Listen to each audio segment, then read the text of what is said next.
Hello, everybody. This is Matthew Brand. Thanks for tuning in. Now, I'm going to be talking about power today. I've talked in the last couple episodes about the cornerstones of success and happiness, which were power, love, pleasure, and position. And I've also talked about how they attracted each other, which is what I call the real law of attraction. Now, a lot of people will never see this. I encourage you to share it. But today I'm going to be focusing on power. I'll come back to it again. I want to cycle through all of them, but I want to get to the basics, right? Why you want it, how the ways you can build it for the avenues you want, and what it can do for you. But first, let's define it.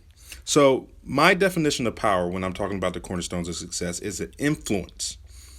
Power is an influence over others or yourself that will ultimately influence your circumstances. I'm going to say it again because it's important to have this ideal in your head when you're thinking about power for what I'm talking about. Power is influence over others, self, and ultimately your circumstances. That's why people want power.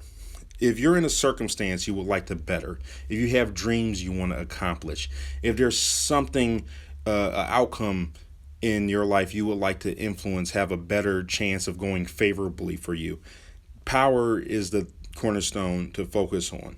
Now, here's the deal, though. Power doesn't give you everything you want in life. It just increases, it influences things to be have a higher chance of going your way. That's the best way I can put it. Is a greater influence. It's not a magic wand. You can't control people. You can't even control yourself. But if you work at something enough and you build that influence, things have a higher chance of hitting the mark when you want them to. Even a sharpshooter. I see sharpshooters all the time, right? I like martial arts sometimes, and I'm not a big sports guy, but you see sometimes all the best basketball players in the world miss shots. They do. You know they do. If you watch a super basketball player, wonderful basketball player, they miss shots. Sharpshooters miss that dot on a target. They do sometimes. It takes them sometimes a couple of shots of practicing in and honing in the spot to get right where they want that bullet to go. Same with basketball players, but I bet you they make the shot a lot more than people who aren't pro. And there are some people who practice all the time. They will make that shot way more than somebody who doesn't practice all the time, who's barely ever played. That just goes into putting that much time and effort into what you do. And that's where I'm going to go into talking about building. So you have building, putting time and effort into practicing the avenue of power you want. Now, what are these avenues of power? Well, the common ones, think of superpowers, right? Superpowers are an exaggeration of powers we actually do have. They're based on stuff in real life. People have super strength. People have, somebody asked Batman what is his superpower, and something with Batman, and he was like, "I'm rich." I don't remember if it's Justice League, some type of Justice League. I don't know if it was a cartoon or a live action one, but he was like, "I'm rich," and that's true. That is a superpower. It influences outcomes. You have superpowers that do all sorts of I'm sorry powers that do all sorts of things. You want people love if you're super beautiful, you're very beautiful. I've seen the girls fall over and over and over again for guys who look good, who look certain way, and they'll date that guy even though he doesn't do much with his life. He's not very accomplished, but they get the girl. And there are guys who don't look good at all, but they have money and they get the girl. And either way, the love after the power is what gets the hooks the girl, but the love is what comes later. But power attracts love, and that's what I was talking about with the real law of attraction. Now, here's the deal. I'm not saying that you have to be super rich. I'm not saying that you have to be, that's what means successful is being super rich, super beautiful, super strong. But those are the things that influences particular circumstances. And a lot of people might be listening right now and they might, well, I knew that.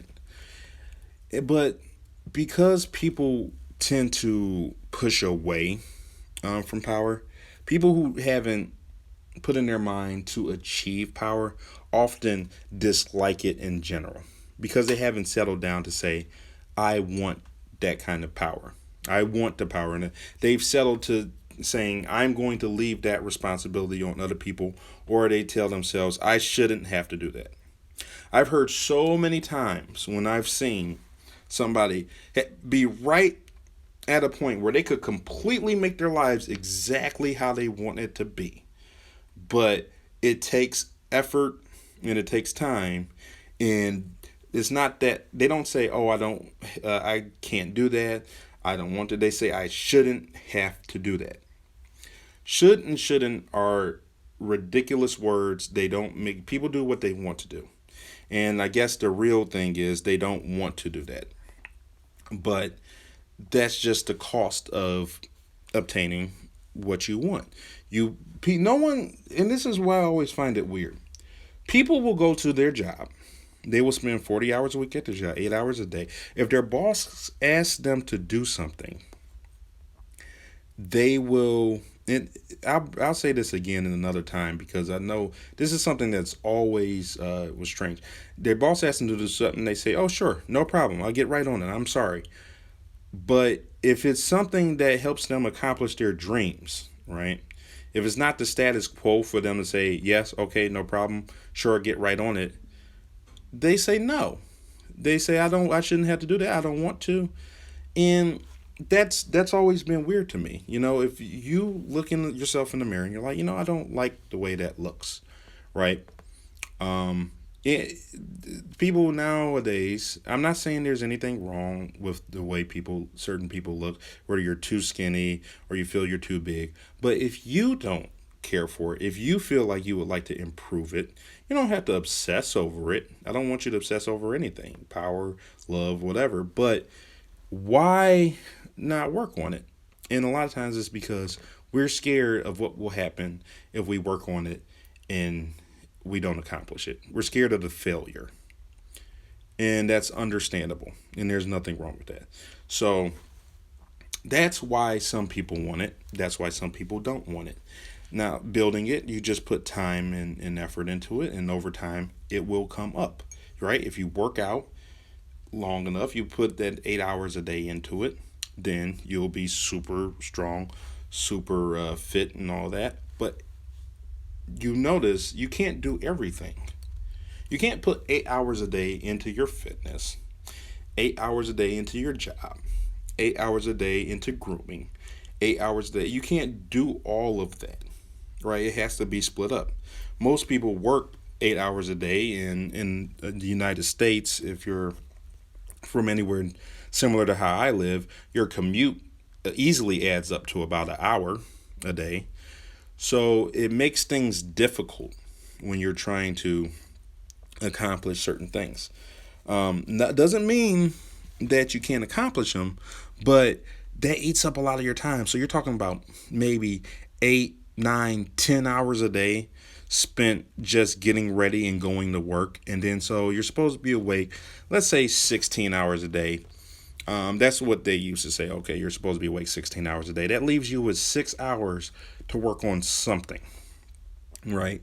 And so a lot of these financial gurus or whatever, they say take 4 hours out of your day and put that towards what you're working on. 4 hours. Take 4 hours out of your day and put towards what you're working on. But hold up.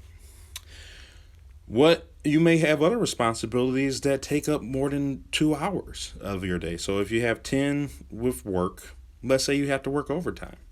A lot of people now have two jobs. Okay, now that's eating up more than 16 hours of your day already. Or so what then? Okay, so you have that last 4 hours. Oh, you've got kids. You've got to clean your house. You've got to cut your grass. You've got to do all these different things.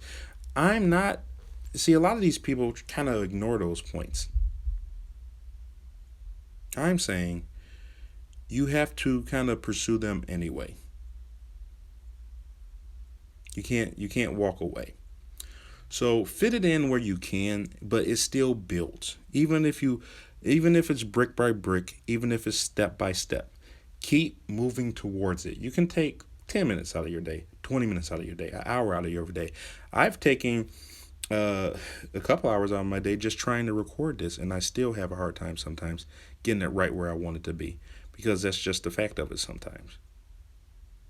So, anyway, thanks for tuning in. If you have any questions or comments or whatever, please leave it in the comment section. I'm doing this to try to help make people's lives better because I believe it reciprocates. I believe if I can help spread some wisdom to other people, I believe perhaps some wisdom will be spread back to me. I perhaps if I make people's lives better, I hope that it reciprocates back to my life. Thank you very much for tuning in. Sorry, this is a little low budget, but I'm doing what I can at the moment. And the next subject will be love. So I love talking about all these things. And if nothing else, it helps get it off my chest. Love, peace, and have a blessed day.